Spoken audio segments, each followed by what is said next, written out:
In this video, we're going to review blade change for the Slice Folding Mini Knife. It's the SKU number 10495.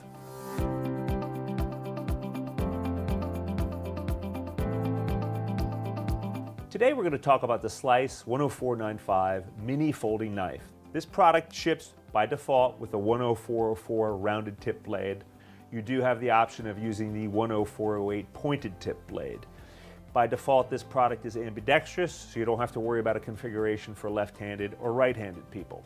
To change the blade, simply open the product and extend the blade.